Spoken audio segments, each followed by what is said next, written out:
নমস্কার। আজকে যে বিষয় নিয়ে কথা বলবো সেটি হলো বিদ্যাসাগর কিভাবে বিধবা প্রচলনের চেষ্টা করেছিলেন। প্রথম বিধবা বিবাহটা কেমন ছিল? প্রথম ১টা-২টো এরকম বিধবা বিবাহগুলো কেমন ছিল? ৩ নম্বরে হচ্ছে এক্ষেত্রে তার সাফল্য অসাফল্য কি? এবং শেষ পর্যন্ত সাফল্যের কারণ কি, অসাফল্যের কারণ কি? এই হচ্ছে মূল আলোচনার বিষয়। প্রথমে আসি বিদ্যাসাগর কিভাবে বিধবা বিবাহ প্রচলনের চেষ্টা করেছিলেন। বিদ্যাসাগরের বিধবা বিবাহ প্রচলনের চেষ্টা কোনো আকস্মিক ব্যাপার নয়। বলা যেতে পারে যে একটা সামাজিক প্রেক্ষাপটে তিনি চেষ্টা করেছিলেন। কোন সামাজিক প্রেক্ষাপটে? তিনি যখন চেষ্টা করছেন বিধবা বিবাহ প্রচলনের, ততদিনে ইংরেজি শিক্ষা ভালো মতো এদেশে প্রতিষ্ঠিত হয়েছে, মানে শহরাঞ্চলে। একই সঙ্গে সতীদাহের মতো একটা যে ব্যাপার ছিল হিন্দু সমাজে, সেটাও বিলুপ্ত হয়েছে। ইংরেজ আইন করে সেটাকে বন্ধ করে দিয়েছে এবং ধীরে ধীরে সেটা কমে এসেছে। সমাজে বিধবার সংখ্যা বেশ খানিকটা বেড়েছে এবং বিধবাদের অবস্থা ভালো নয়। ভালো নয় মানে সেই বিধবার দায়-দায়িত্ব তার শ্বশুরবাড়ির লোকেরাও নিতে রাজি নয়, বাপের বাড়ির লোকেরাও অনেকটা না ঠেলতে পারার মতো দশায় পৌঁছে তারাও ওই কোনো রকমে রেখেছে। বলা যেতে পারে সমাজ জুড়ে যেন একটা ক্ষোভের হাওয়া বইছে। এই পরিস্থিতিতে বিধবার পুনর্বার বিয়ে দিয়ে তাকে সংসারী করে দিতে পারলে সমাজ খানিকটা রিলিফ পাবে। তিনি মনে করেছিলেন বিধবা যে মেয়ে, বিধবা নারী, তারাও খানিকটা ভালো অবস্থায় যাবে, তাদেরও কিছুটা ভালো হবে, এগুলো তিনি ভেবেছিলেন। কিন্তু সব ক্ষেত্রে তার প্রধান প্রতিবন্ধকতা ছিল সমাজের যে বিশ্বাস, সমাজের যে ধ্যান ধারণা এবং যারা যারা সমাজকে চালায়, সমাজপতি বা পণ্ডিত, তাদের শাস্ত্র ব্যাখ্যা। এই দুটো তার ক্ষেত্রে সবথেকে বড় বাধা হয়ে দাঁড়িয়েছিল। তাকে খুঁজতে হয়েছিল এই উদাহরণ যে আমাদের দেশে কি বিধবা বিবাহ বলে কিছু ছিল? মানে হিন্দুদের বিধবা বিবাহ বলে কিছু ছিল কি? তিনি উত্তর পেয়েছিলেন যে হ্যাঁ, প্রাচীনকালে ছিল। প্রাচীনকালে কিছু কিছু বিধবা বিবাহের মতো ঘটনা ঘটতো, যে ঘটনাগুলো অনেকটা প্রতীকী বিয়ে, তার বিধবা সেই বিধবার বিয়ে। কালক্রমে ধীরে ধীরে ধীরে ধীরে জিনিসগুলো বন্ধ হয়ে যায়। একই সঙ্গে সতীদাহের মতো ঘটনা বা সতী প্রথার উপর জোর পড়ে, মানে মেয়েদের সতী হওয়াটাই সাব্যস্ত হয় সব থেকে ভালোভাবে। বিদ্যাসাগর সেই প্রাচীন জায়গাটাকেই আবার ফিরিয়ে আনতে চাইলেন, যে কচি কচি ছোট ছোট বাচ্চা বাচ্চা মেয়ে ৬ বছরে বিধবা হয়েছে, ৬ বছরে বিয়ে হয়ে ৭ বছরে বিধবা, ৭ বছরে বিয়ে হয়ে ৮ বছরে বিধবা, ৮ বছরে বিয়ে হয়ে ৯ বছরে বিধবা, এই ধরনের বিধবাগুলোকে পুনরায় সংসারী করা। তার ভাষায় এরা হচ্ছে নিষ্কলঙ্ক মেয়ে, এদের বিয়ের ব্যবস্থা করা যেতে পারে। কিন্তু সমাজে যে ধারণা, যে পোক্ত ধারণা, সেখানে তিনি বাধাপ্রাপ্ত হয়েছিলেন। আচ্ছা, চেষ্টার জায়গায় এবার আবার আবার ইতিহাসের মূল জায়গায় যাই। তিনি এইগুলো করলেন যে এই ছিল, এই হলো। এই ভিত্তিতে তিনি লেখালেখি শুরু করলেন। তিনি লিখলেন বিধবা বিবাহ প্রচলিত হওয়া উচিত কিনা এতদ বিষয়ক প্রস্তাব। ১৮৫৫ জানুয়ারিতে তিনি এই বইটি লেখেন, পুস্তিকা। এরপর ওই বছরই শেষের দিকে আরেকটা বই লেখেন। এরপরে তিনি এই দুটো বই তিনি নিজের নামে লেখেন। এরপরে তিনি ছদ্মনাম ব্যবহার করে বা বেনামে লেখেন রত্নবিলাস, এই ব্রজবিলাস, রত্ন পরীক্ষা, হ্যাঁ, যশোর ধর্ম, হিন্দু ধর্ম সংরক্ষণী সভা ইত্যাদি নাম দিয়ে বইগুলো তিনি লেখেন। এগুলো রচনাকার হিসাবে বিদ্যাসাগরের কথাই বলা হয়, কারণ বইগুলোয় যে ভাষা ব্যবহার হয়েছে সেগুলো বিদ্যাসাগরের রচনা রীতির সঙ্গে মেলে, যতই বেনামে হোক না কেন। এই বইগুলোর মাধ্যমে তিনি প্রমাণ করলেন যে বিধবা বিবাহ পুরোপুরি শাস্ত্রসিদ্ধ, এর মধ্যে কোথাও কোনো দোষের ব্যাপার নেই। এখন শাস্ত্রসিদ্ধ তিনি তো প্রমাণ করলেন, কিন্তু যে সমাজপতি, যে পণ্ডিতের দল হিন্দু সমাজকে চালায়, তারা, বিদ্যাসাগর তো দেখলেন সমাজ অনাচারে ছেয়ে গেছে, কিন্তু তারা কি মনে করেছিল? হিন্দু সমাজ অনাচারে ছেয়ে গেছে, এই জিনিসটা বিদ্যাসাগর মনে করলেও তারা মনে করেনি হিন্দু সমাজ অনাচারে ছেয়ে গেছে। তাদের মতে ছিল বিদ্যাসাগর যেভাবে চাল চালু করার চেষ্টা করছেন, এই পদ্ধতিটা ভুল। এই পদ্ধতি হচ্ছে ভুল।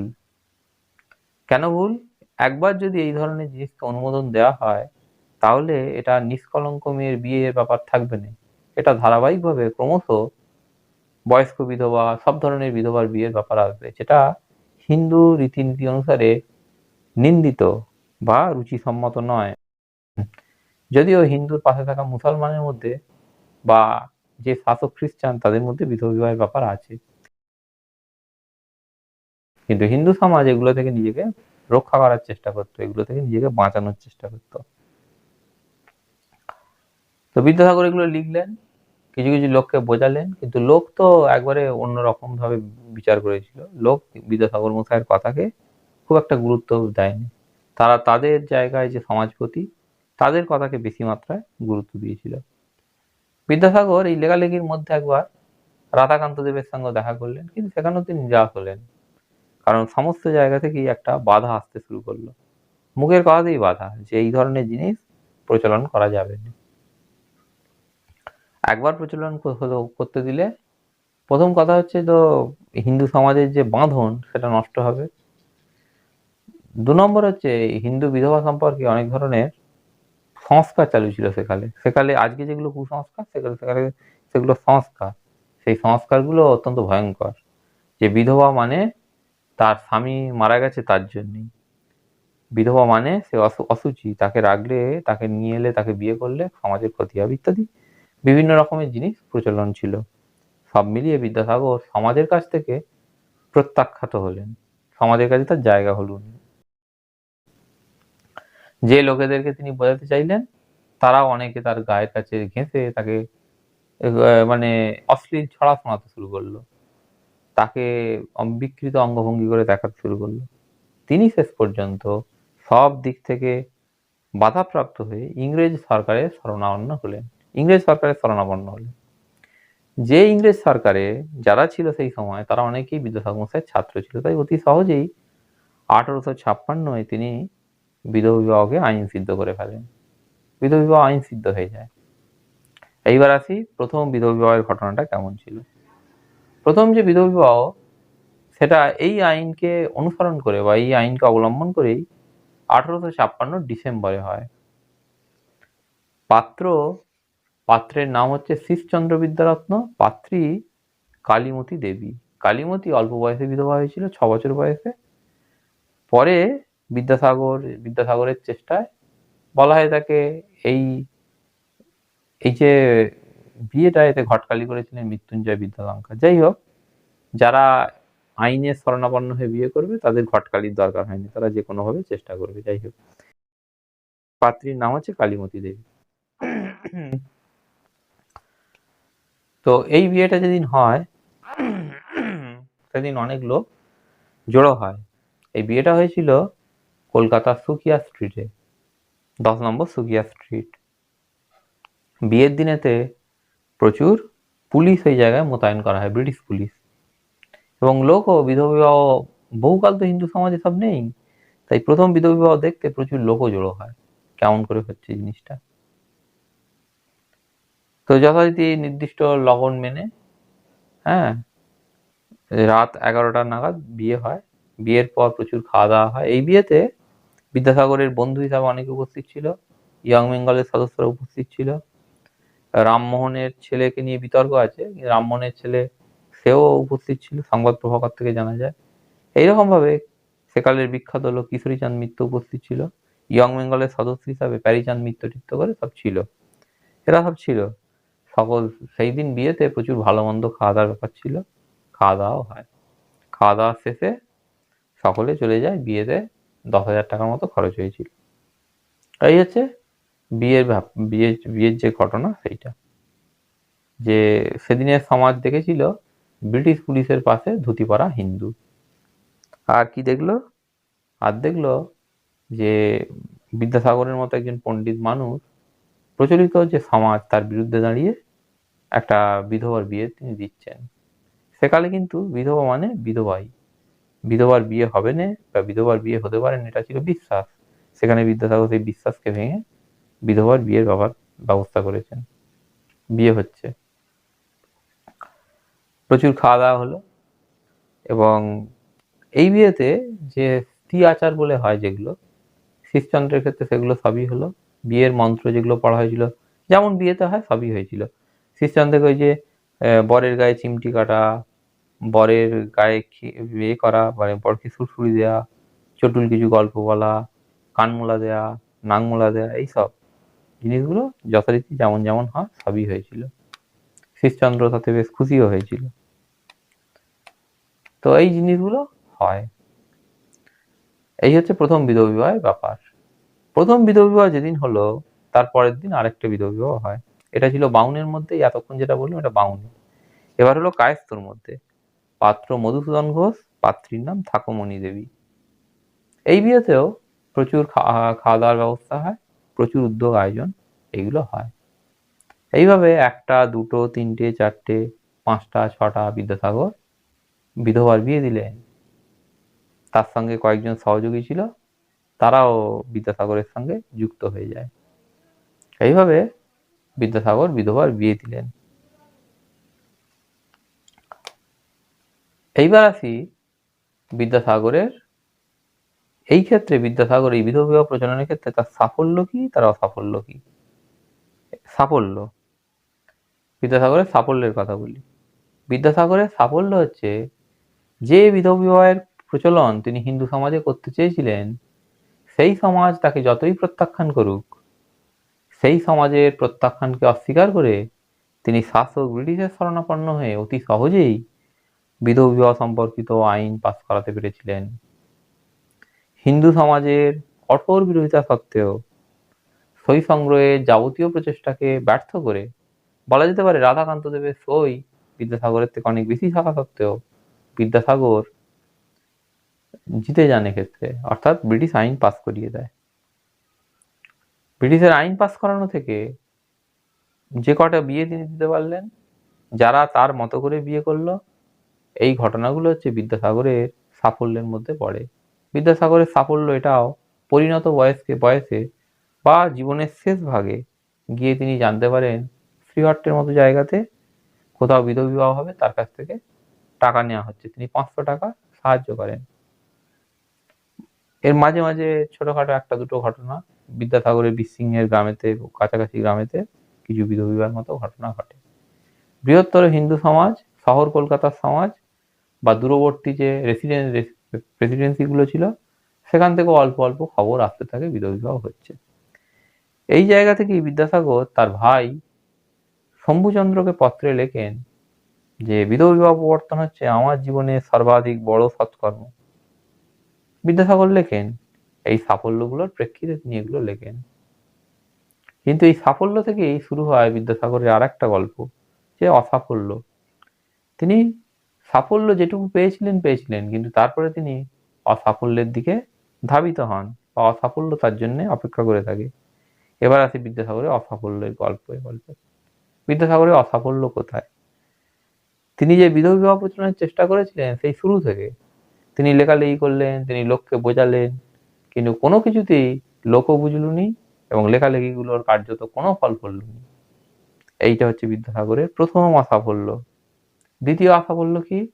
দ্বিতীয় অসাফল্য হচ্ছে আইন পাস করানোর পরও সেই আইনকে মান্যতা দিয়ে বা আইনকে মর্যাদা দিয়ে বড় সংখ্যক ছেলে এগিয়ে এলুনি বিদ্যাসাগরের বিধবা বিবাহ বা বিধবার বিয়ে দেওয়ার প্রচেষ্টাকে সমর্থন করতে। এই দুটো হচ্ছে প্রথম বা এই প্রধান অসাফল্য বিদ্যাসাগরের। এই অসাফল্যই ধারাবাহিকভাবে তার মৃত্যুকাল পর্যন্ত চলেছিল। বিদ্যাসাগর দেখতে পান যে তিনি যে কাগজ প্রস্তুত করেন বিধবার বিয়ে দেওয়ার জন্য, সেই কাগজ গ্রহণ করে বা কাগজে স্বাক্ষর করেও বিধবার বিয়ে দিতে একজনও রাজি হচ্ছেন না বা আসছেন না। তখন তিনি আক্ষেপ করেন যে সমাজ এত অপদার্থ জানলে তিনি নাকি চেষ্টা করতেন না।